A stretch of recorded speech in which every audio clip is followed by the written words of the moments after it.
नमस्कार दोस्तों, स्वागत है आप सभी का आपके अपने चैनल स्वदेश लाइव पर। मैं रत्नेश पांडे। देखिए, बिहार की राजनीति में पल पल अपडेट आ रहे हैं। बदलाव काफी तेजी से हो रहा है और इस बदलाव में मुख्य केंद्र में एनडीए गठबंधन में खासतौर पे बिहार की राजनीति में चिराग पासवान आ गए हैं दोस्तों। जी हाँ, चिराग पासवान का नाम इस वक्त काफी चर्चा में है, काफी हाईलाइटेड हो गए चिराग पासवान। और कारण सिर्फ और सिर्फ इतना है कि वो नीतीश कुमार के उत्तराधिकारी बनना चाहते हैं। अब आप सोचिएगा कि नीतीश कुमार के उत्तराधिकारी यानी कि क्या सीएम की कुर्सी तक चिराग पासवान पहुंचना चाहते हैं।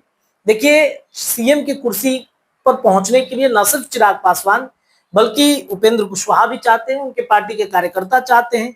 बिहार बीजेपी के कई जो दिग्गज नेता हैं वो उनके भी कार्यकर्ता चाहते हैं कि सीएम बने, जैसे सम्राट चौधरी हो गए, जैसे विजय सिन्हा हो गए, जैसे संघ के कई नेता हैं जिनके नाम की चर्चा होती है।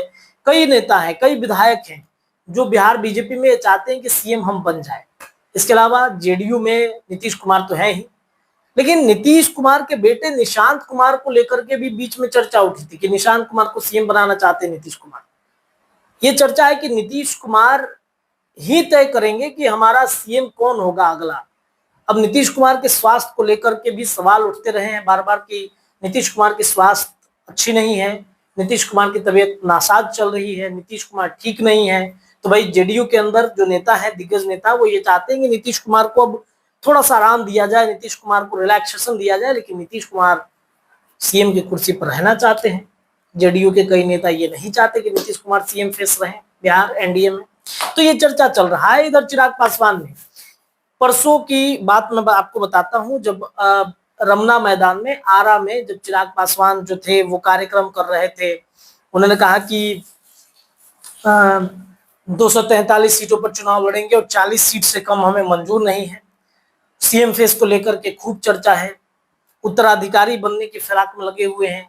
उत्तराधिकारी में चाहते हैं कि जो सरताज है हमारा, एक फोटो आपके स्क्रीन पे चल रहा है, हमने ये फोटो बड़े मुश्किल से ढूंढा है और बनवाया है। तो ये फोटो चल रहा है, इस फोटो पर बहुत कुछ छुपा हुआ है कि ये जो सरताज है वो सरताज नीतीश कुमार अपने हाथों चिराग पासवान को सौंपे। लेकिन सवाल ये है कि क्या नीतीश कुमार उस जख्म को भूले हैं जो 2020 में चिराग पासवान ने दिया था। लगभग 45 से 48 ऐसी सीटें थी जिस पर चिराग पासवान ने जेडीयू को डैमेज कर दिया था।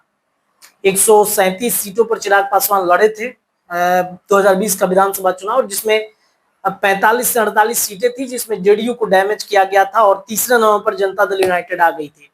नीतीश कुमार ने बयान दिया कि कौन अपना है कौन पराया है पता ही नहीं चला। तो क्या ये सवाल है कि नीतीश कुमार चिराग पासवान को अपना उत्तराधिकारी बनाएंगे, क्योंकि नीतीश कुमार और चिराग पासवान की नजदीकियां काफी देखने को मिली है।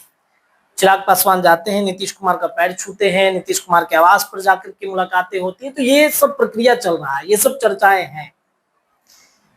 चिराग पासवान क्या करेंगे आने वाले वक्त में, गठबंधन में रहेंगे कि गठबंधन छोड़ देंगे, ये भी अपने आप में एक बड़ा प्रश्न है कि गठबंधन में रहना चाहिए। अब इधर चर्चा है कि भाई प्रशांत किशोर के साथ उनकी डील हो सकती है, प्रशांत किशोर के साथ वो जा सकते हैं।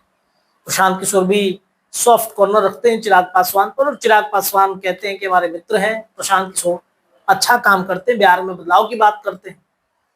तो ये देखना बड़ा दिलचस्प होगा कि चिराग पासवान क्या चाहते हैं, क्या उत्तराधिकारी बनने की फिराक में लगे हुए हैं। आपको क्या लगता है अपनी राय कमेंट में रखिए। जुड़े रहिए स्वदेश लाइव के साथ। धन्यवाद।